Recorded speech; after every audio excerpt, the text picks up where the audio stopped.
my name's Rayne Kuntz with Techlife TV, and I'm joined by Nigel Webber from NAIT's School of Hospitality and Culinary Arts. Today we're going to talk about truffles, and you're going to explain to me what is a truffle. Well, chocolate truffle is this little guy here, made from chocolate and cream, essentially. The story behind the chocolate truffle is it came from these little guys, which are actually a fungus, and they're very much revered in Italy and France, and actually worldwide now.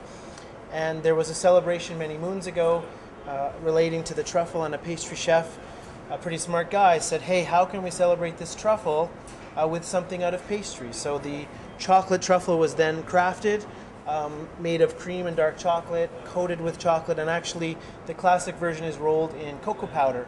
So it actually looks like the dirt or the soil that the truffle was picked from. We're going to make truffles today. We are. What is our recipe and what's the first step? The very first step is going to be good quality chocolate. You cannot substitute less expensive or low quality chocolate. Go out, get the good stuff. Couverture chocolate. The recipe we're going to make uses dark chocolate. This is Etienne Guittard dark chocolate. It's from California. It's a very good high quality product. And butter. And then we have cream that we boil with a little bit of glucose. Glucose might be tough to find at home, so a very good substitute would be white corn syrup. We'll just pour the cream over the chocolate. The chocolate will melt. You know, we can come back to this, but the chocolate will melt in a minute or so. So once we've boiled the cream and poured it over the chocolate, what next?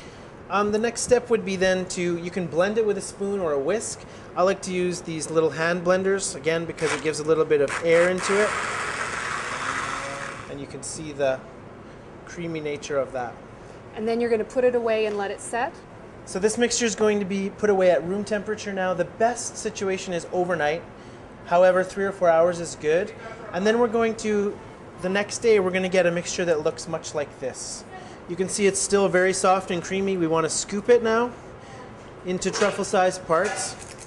So this one is about a 3/4 of an inch diameter scoop. If you want to make them the size of baseballs, you can.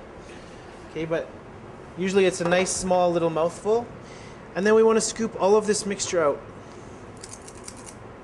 So maybe, Rayne, you can scoop some of those. Sure. While I start on the next stage. The next stage of making the truffles, I like to wear gloves. It gets a little bit messy, but certainly at home you don't have to.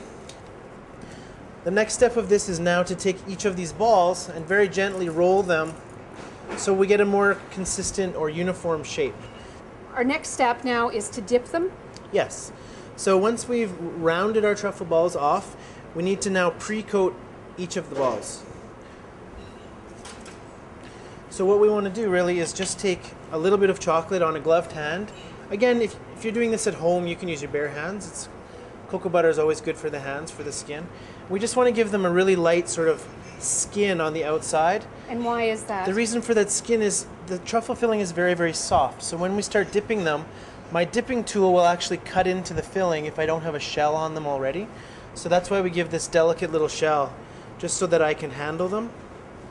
And what type of chocolate are we dipping them in, and how did you get it to this consistency? So this chocolate is a 62% dark chocolate. It's a couverture chocolate. And to get it to the consistency, we do what's called tempering. Is that really just the melting point?